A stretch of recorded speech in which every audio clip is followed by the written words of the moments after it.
Hey guys, we got this 2008 Volvo. I think it's a VT, but it's got the D16 engine, and it has a strange issue with running rough, but it's intermittent. It's only on the highway under load, and it seems to be just when you get into 8th gear, it just sort of falls on its face. It loses a bunch of power. It's almost like misfiring. And it set a fault code for low fuel pressure. So we checked it out. I had the scan tool on it, went on a road test, found out that when the issue was happening, it would drop fuel pressure down to about 17 or 18 psi, which is very low. Idling at a stop sign, it's about 20 to 25 psi, and then higher loads, you're anywhere between 50 and 80 psi. So something was going on. We're losing fuel pressure somewhere. Now, I would expect it to set injector faults if we had an injector that was hanging open or something like that.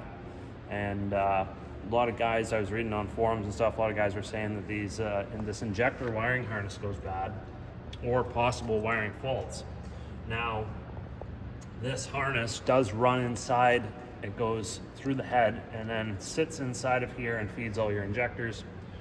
And you can see that inside of these injectors, there is a lot of oil. So the connectors themselves were soaked in oil, and that's mainly due to these weather pack seals, these green things here.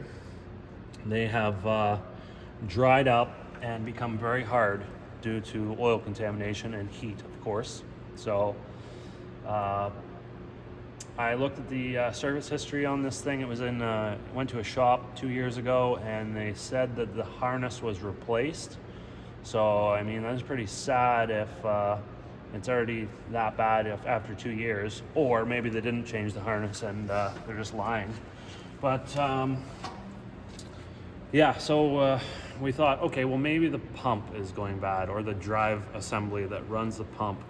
So we pulled the pump off, inspected that, didn't see any scoring, didn't see any issue. There's a shaft that a gear gets pressed onto, because it's a gear pump. And we figured, well, maybe under certain pressure or RPMs, the shaft was slipping on the gear and it was losing pressure, but it was not. So that got reassembled and put back on the truck.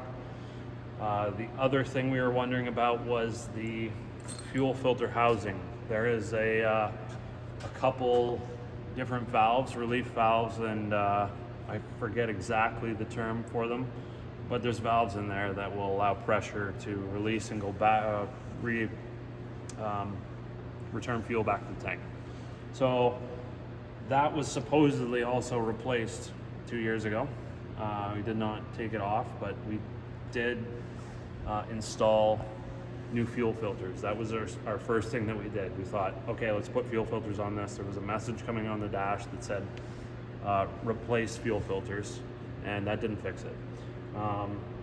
Now, I was looking on through the service manual, and it says that there was a fuel pressure regulator located in the front of the head where the line goes onto the head.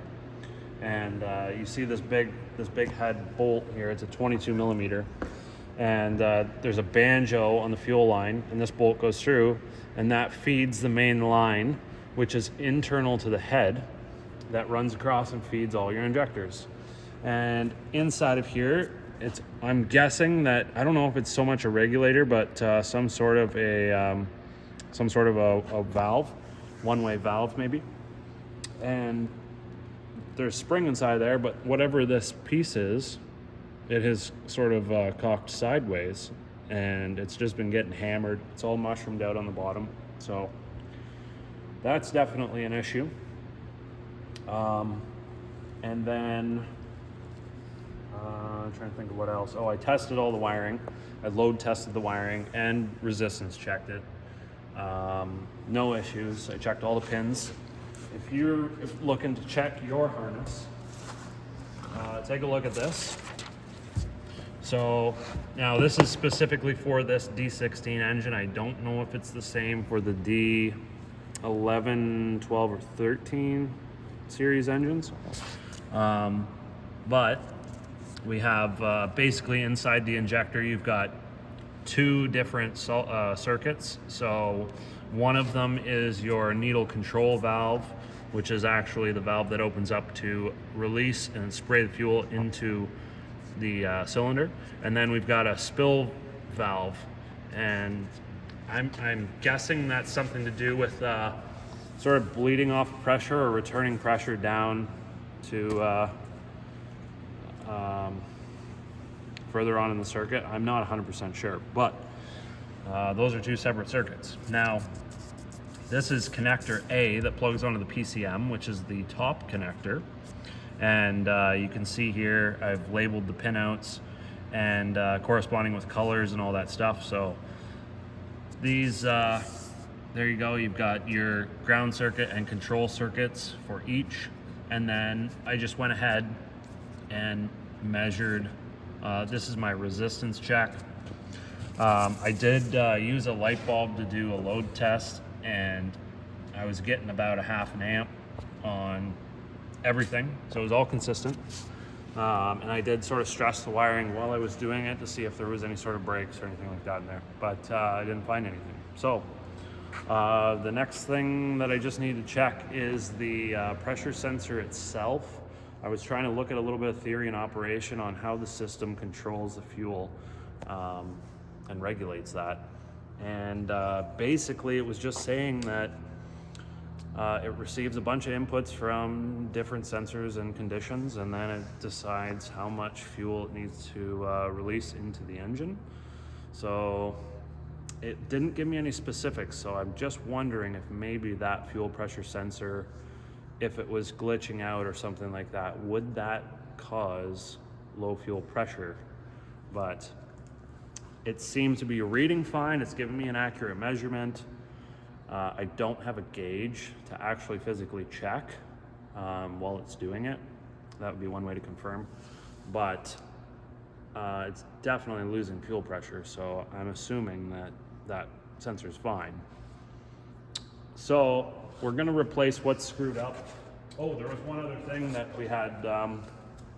There's retainers that hold the injectors into the head, and they're like a fork, and it just holds the injector down. Well, one of the sides of this retainer had snapped off. It was sitting in the head, and luckily it didn't get into any of the valve springs or wreck anything, but we were just trying to think if that could possibly contribute to anything. We're thinking that what happened is when the fuel pressure drops and it runs really bad, it shakes the whole truck. And we're thinking that the vibrations were so severe that it probably fractured this and broke that off. So we'll be changing out all 6 of these tomorrow, and we'll be installing a new one of those valves, whatever that bolt is, and we'll bleed the fuel system and take it for a drive. So I'll let you know in an update video if that fixed it or not. And if you have anything going on with your truck, let me know in the comments below. I'd appreciate your input. But if you like this video, give it a thumbs up, and we'll catch you on the next one.